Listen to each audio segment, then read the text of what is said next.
The reason I came to Los Alamos actually goes back to about 1930. At that time, I was a graduate student in physics, University of California, and my boss, Professor Leonard Lubb, suggested that I join the Naval Reserve as an engineering officer. I'd always been interested in machinery and big steam machinery, so I thought that was a good idea, and I did.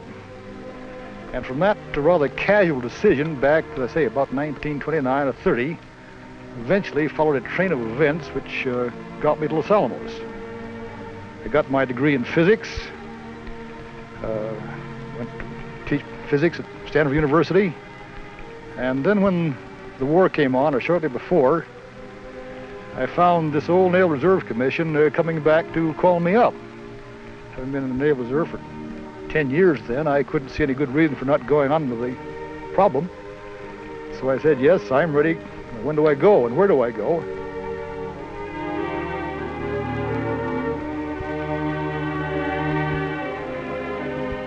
And I was assigned as an ordnance research officer to the Naval Proving Ground at Dahlgren, Virginia, where, believe it or not, there was my old friend Leonard Lubb.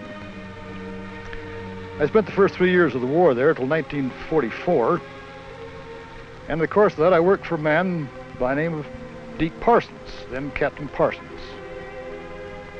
And one day in the spring of '44, I think it was, or thereabouts, he sort of disappeared from the proving ground, and nobody would say where he went. There were rumors of some project that a lot of physicists were working on somewhere, but no one knew much about it. In fact, no one knew anything about it. And there was some speculation that perhaps that Captain Parsons had joined that project. But a little later in the spring, early summer, I was taking my first leave with my family out in California when I got a frantic telegram from Bureau of Naval Personnel, which said, your leave is canceled. Report to Albuquerque, New Mexico, where you will be met.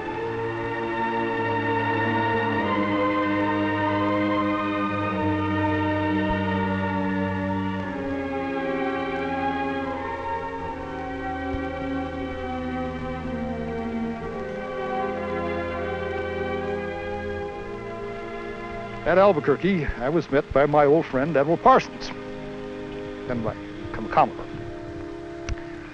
And we started out the 100-mile drive to Los Alamos, and at that time I got the first clue as to what was going on here.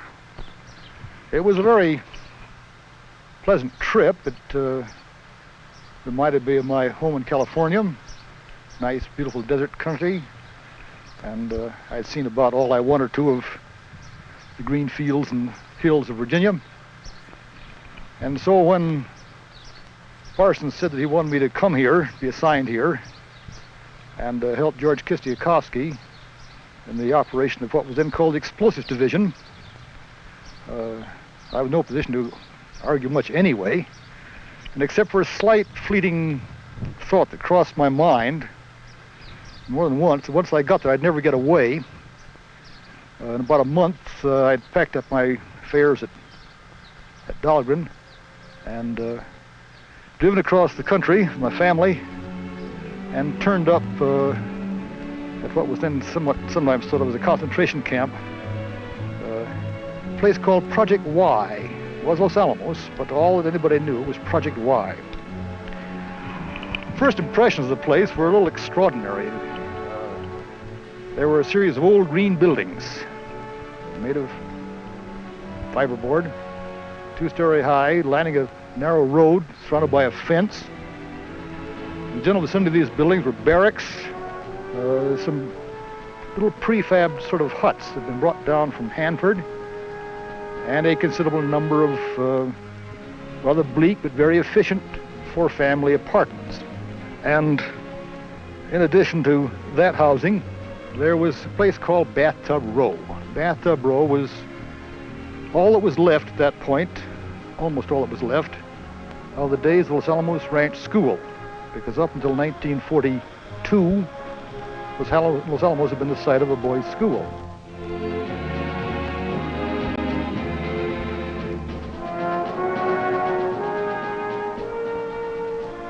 big house, which was one of the boys' dormitories, a nice stone log building, a beautiful building called Fuller Lodge, and 3 or 4 stone buildings that were classrooms and housing for the masters, and then a big log building where Parsons himself at that time lived. But it was a rather extraordinary place to come to.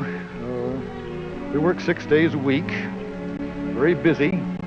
The group of people which had been gathered here by Oppenheimer was the most extraordinary group of people. I met all the physicists I'd read about and read their papers for the last 15 years in the flesh. There they were working. There were about as many GIs as there were civilians at work. The GIs were a very stage of academic career. Some had PhDs and were sergeants. Some were the 2-year engineering wonders who had been snatched from their college careers and given a quick course in physics or chemistry or engineering and sent to work in technical pursuits. But the extraordinary thing about it was the way in which this strange group of people worked together. I won't say without friction, but I will say with extraordinary harmony. I mentioned that the laboratory worked with extraordinary unanimity, extraordinary harmony, and I think there is one man who should be given the entire credit for the way in which the laboratory was able to function. A lesser man couldn't have done it, and a man only the greatness of Robert Oppenheimer, it seems to me, could have really carried this out. Absolutely extraordinary man, totally dedicated to his task. He knew a great deal about everything. You could come to him on almost any subject in physics, mathematics, very shortly, any subject in explosives, hydrodynamics. Oppie knew what you were talking about, had a useful comment, had a useful opinion, could make a wise decision. Always willing to listen to anyone. Believe me, among a group of military and a group of civilians and scientists, there were people that took a lot of listening to. Some because they had something important to say, and sometimes because their feelings were hurt about something. Oppie navigated this difficult group of people, these difficult problems with extraordinary skill. And with practical unanimity, he was the leader. He was the boss. It was Oppie's project. Later on, of course, in the hearings about having to do with his clearance, he was criticized by some for disloyalty. I myself, knowing him here at Los Alamos during the war years, cannot believe that there could be a man more dedicated, more honest, more devoted to his country, more devoted to getting this task done rapidly and done well. I myself will never doubt his personal loyalty, his personal integrity, and I will never cease to regret the fact that his loyalty had to be called into question, his clearance canceled during those unhappy hearings. Everyone was always glad that later on the fact that this was a mistake was recognized by the country when Oppie received the Fermi Award. Life at Los Alamos during those war years was very exciting. It had its frustrations. One of the major frustrations was probably due to the fact that the existence of Los Alamos was classified. The fact that one was at Los Alamos was classified. We didn't exist at all. For example, all incoming mail was opened and read to make sure that nothing wrong was coming into anyone. All outgoing mail was put into the post office so-called, unsealed, where it was read by the censor. The censor thought it was all right. He sealed it, or she sealed it, and it was sent out through the normal U.S. mails. But the fact the mail was censored was itself classified. And so if the censor didn't like what you said, he simply sent the letter back to you and left you to guess what you had done wrong. But you got used to it, and nowadays those envelopes with the seal by the censor are philatelic curiosities and very, very rare. At the time, they were something of a humorous curse. Another problem, of course, those were the days of gas rationing. We had about enough gasoline per family car to make one trip to Santa Fe a month. Naturally, people got together, and one was able to get there perhaps twice a month. But it was forbidden, and people obeyed this, to go farther away than Santa Fe unless there was some domestic crisis that required one's presence somewhere else, in which case permission had to be obtained. Santa Fe was very relaxed about the existence of this secret project on the hill. It had various rumors. One that it was a submarine base connected by a long tunnel to the Pacific Ocean. Also was a home for, let's say, wayward wax. But the residents of the state of New Mexico were very much to be commended for their lack of curiosity about what was happening up here. Clearly it was classified, there was a fence around it, there were guard gates, had to have a pass, but no one was really very curious, and no one tried to pry. It's hard to, as I say, to recapture all its facets. One of the extraordinary things about it was the way in which very famous people lived together. Perhaps at one time or another, more Nobel laureates came by Los Alamos than have ever come by any similar place in the course of time. Almost every physics department of any consequence in the United States, or chemistry department these days, has an alumnus, or has several alumni of Los Alamos.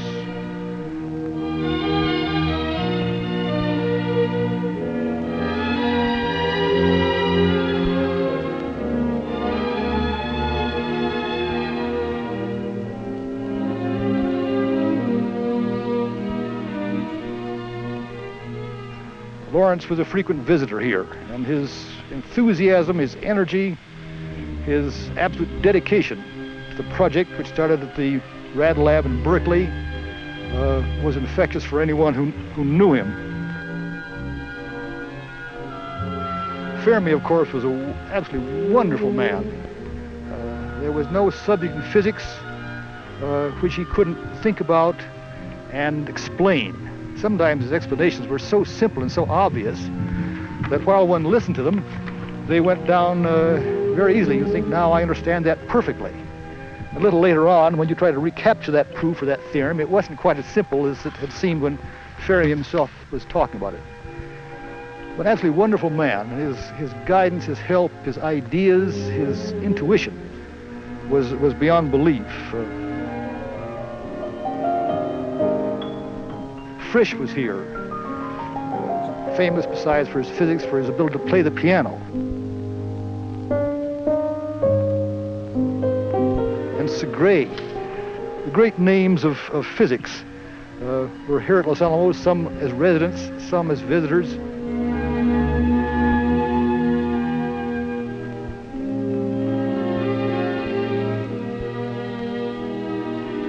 Bohr himself came occasionally. And all of these were very exciting to a young physicist and to the younger people who were here. The technical job which the laboratory had to do between the middle of 1943 and just as soon thereafter as it could possibly be accomplished, is best described as to see if an atomic bomb could be made, and if it could be made, make one. Very early in the game, after sort of the basic physics had been worked out at the Met Lab and a lot of university laboratories around the country, began looking increasingly probable that there was nothing in nature that said that you couldn't make a nuclear explosion. That is to say, you couldn't release an enormous amount of nuclear energy very rapidly and have an extraordinary explosion of a different magnitude than any had been ever seen before.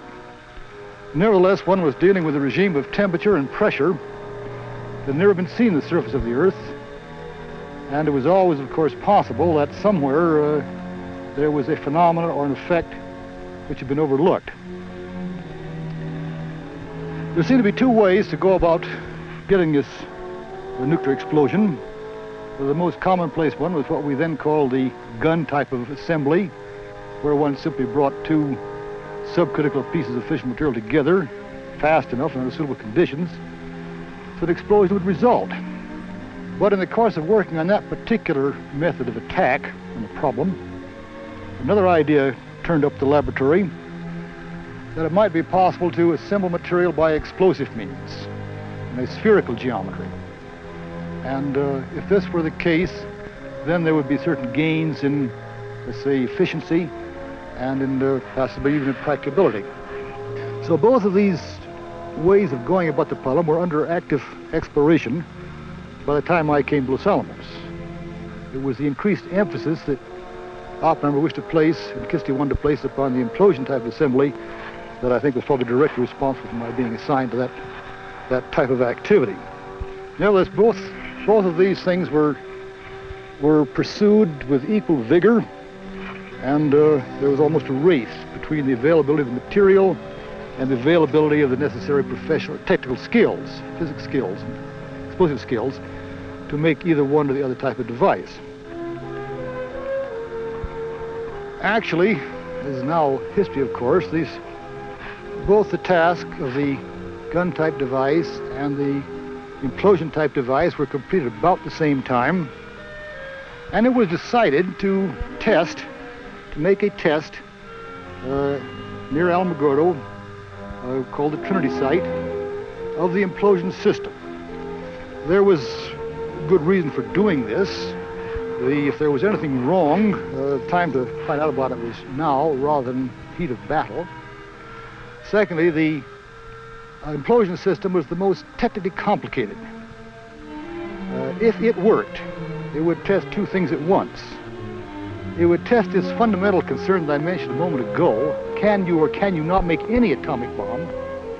And if we could, then had we made the implosion system sufficiently precise and its associated gadgetry sufficiently good, that indeed we had a useful nuclear weapon. As everyone knows, the test was a great technical success. The behavior of the device was well within the range of predictions. It's quite a large range, but rather at the upper end of those predictions. It was a frightening thing to see, in a sense. To me, the brilliance of the light which accompanied the explosion was something that one had no prior experience in seeing. Absolutely amazing. We were far enough away, at least I was, so the noise, the sound, the explosion, the bang was not particularly unusual. One had heard that before.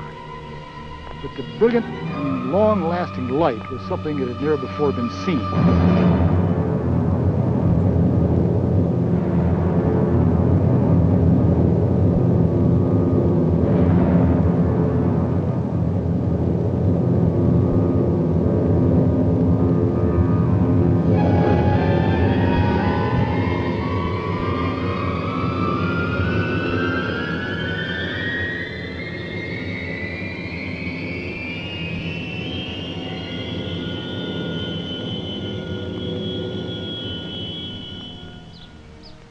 Many people have since claimed to have had very deep thoughts, and I sometimes get asked, did you have any great deep thoughts about this subject at that particular instant? And I'm afraid the answer must be no, I did not. We had worked very hard for the preceding several days. Many of us had worked very hard for the preceding several years. And this was a technical achievement of the highest order. And I think probably for most of us, our thoughts were more lines, well, gee whiz, it worked. And there was a sort of a professional triumph here, with little thought for what one had really done in connection with the history of the world and the history of warfare. Nevertheless, those thoughts, of course, came very soon afterwards. because the question then was being faced already: if the Alamogordo test is successful, will the device be used in Japan in connection with the war? And of course, having proved that nuclear explosions can take place, both types of device were then available for use. And at the highest levels, it was decided that this would indeed be done.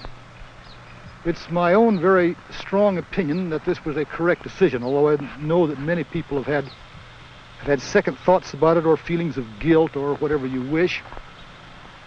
Nevertheless, it has to be remembered, I believe, quite aside from the American lives that were probably saved by avoiding an invasion, not being how sure the occasional rumors that a peace had been negotiated.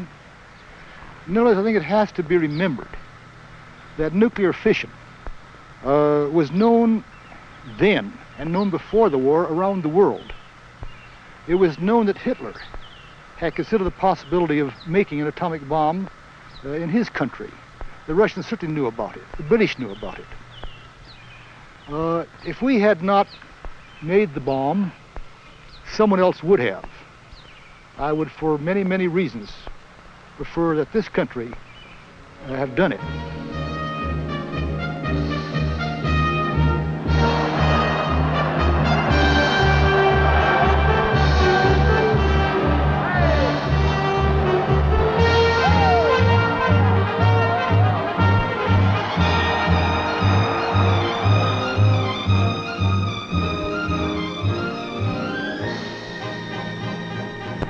After the war came to a close, Los Alamos went into a rather strange period of interregnum.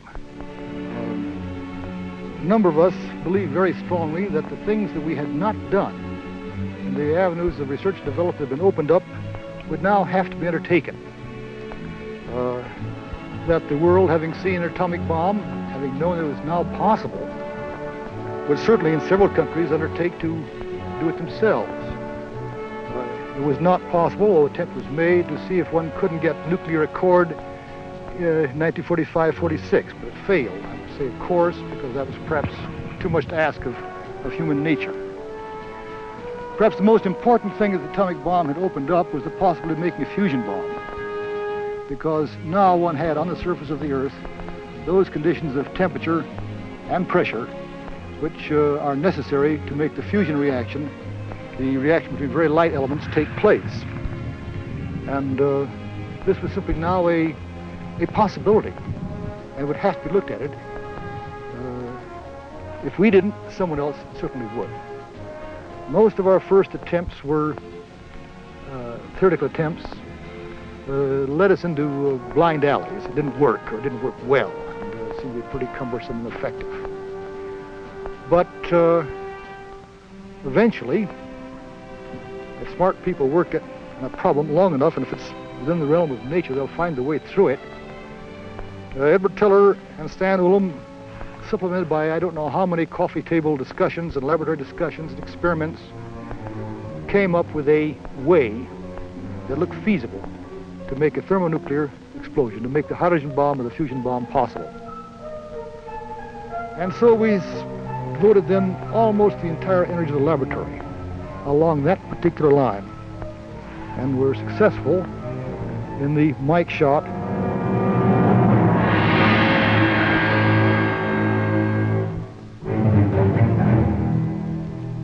Mike shot marked both the end of an era and the beginning of a new one in the laboratory's goals and programs. There was a triumphant technical success. It showed that we had a long ways to go in making adaptations of thermonuclear devices for military purposes, but it also showed that we could begin to look more widely for other programs that the laboratory could conduct which were of national need, or national interest, or of national benefit. We had various reasons for doing this. One of the important ones was that, in contrast with almost every other field of human endeavor, which I am aware, the atomic bomb business seeks to put itself out of business. Our one objective, Los Alamos, has always been that bombs never get used, that the United States was always ahead, both in technology and a willingness to discuss the abandonment of nuclear warfare. And we still hoped in the 50s, as we still hoped in the 60s and hope in the 70s, that someday the atomic bomb and the fusion bomb and all weapons of that sort of mass destruction will be things of the past. At the same time, we look for other areas of opportunity. The things that occur to one quickly, we can play a role in ecological studies. Some of the things that we've been doing in nuclear weaponry and nuclear testing are directly applicable to the study of pollution. Basic research will always be necessary. Graduate education in physics, chemistry, mathematics, computers, metallurgy, you name it. This can be done at Los Alamos. And I think one of the great roles the next 10 or 20 years will be a role in graduate education. Not for just one university, but for many universities. The last 25 years have been fun, mostly. There have been troubles. The budget reared its ugly head more and more in the last 5 or 10. That's, I think, been the worst problem.